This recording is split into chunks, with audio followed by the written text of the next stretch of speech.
Hello students, welcome back to our channel. TS SSC results అయితే మనకైతే తెలంగాణ 10వ తరగతి ఫలితాలు అయితే మనకైతే విడుదల తేదీ అయితే వచ్చేసింది. మనకి ఎలా చెక్ చేసుకోవాలి వీటన్నిటి గురించి నేనైతే స్పష్టంగా అయితే చెప్పబోతున్నాను అనమాట. ఇక్కడ మీకు విడుదల తేదీతో పాటు అలానే టైము ఎలా చెక్ చేసుకోవాలి, మీ ఫ్రెండ్స్ రిజల్ట్ కూడా మీరు ఎలా చూడాలి, వీటన్నిటి గురించి నేను స్పష్టంగా అయితే చెప్తాను అనమాట ఈ వీడియోలోకి వెళ్ళిపోయే ముందు మీకు రిజల్ట్స్ అయితే ఎప్పుడు వస్తున్నాయి, అవి ఎలా చెక్ చేసుకోవాలి, డైరెక్ట్ లింక్ కావాలనుకుంటే కింద డిస్క్రిప్షన్లో మనకి లింక్ ఉంటుందన్నమాట, టెలిగ్రామ్ గ్రూప్ లింక్ అని. మీరు ఆ లింక్ మీద క్లిక్ చేసి గ్రూప్లో జాయిన్ అయితే మీకు రిజల్ట్స్ అనేవి ఆ లింక్ అనేది నేను ఆ గ్రూప్లో పెడతాను. మీరు అక్కడ నుంచి వెళ్ళి డైరెక్ట్గా అయితే చెక్ చేసుకోవచ్చు. మీకు ఏమైనా డౌట్ ఉన్నా నాకు మెసేజ్ చేయొచ్చు అనమాట.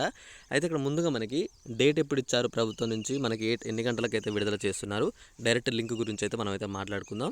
ముందుగా వచ్చేసి మనకి ఎస్ఎస్సి రిజల్ట్స్ అనేవి ఆల్రెడీ మొన్న 10th రిజల్ట్ మన ఏదైతే ఇంటర్ రిజల్ట్స్ ఉన్నాయో కంప్లీట్ అయిపోయాయి. ఇంటర్ రిజల్ట్స్ చూసారు కదండి, మనకి సర్వర్ ప్రాబ్లం లేకుండా ఒకేసారి మనకైతే విడుదల చేశారు. అదేవిధంగా ఇప్పుడు 10th కూడా మనకైతే 1-2 సార్లు చెక్ చేసి పేపర్లు అనేవి రిజల్ట్స్ అయితే విడుదల చేస్తున్నారు. మన ఇంటర్ పేపర్లు కూడా మొత్తం చెక్ చేసి 2-3 సార్లు కరెక్షన్ చేసే పంపించారనమాట రిజల్ట్. ఈసారి 10th కూడా అలానే ఏ తప్పులు లేకుండా పూర్తిగా చెక్ చేసి మాత్రమే పంపుతామని చెప్పేసి కూడా చెప్పారనమాట. అయితే ఇక్కడ చూసుకుంటే మనకి ఎగ్జామ్స్ వచ్చేసి మనకైతే ఏప్రిల్లో అయితే అయిపోయాయి.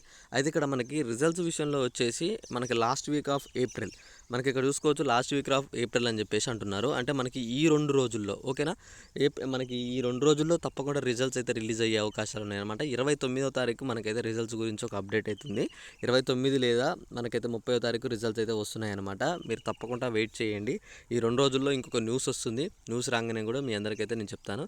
ఇక్కడ రిజల్ట్స్ వచ్చేసి మనకైతే ఆన్లైన్లోనే చెక్ చేసుకోవచ్చు అనమాట.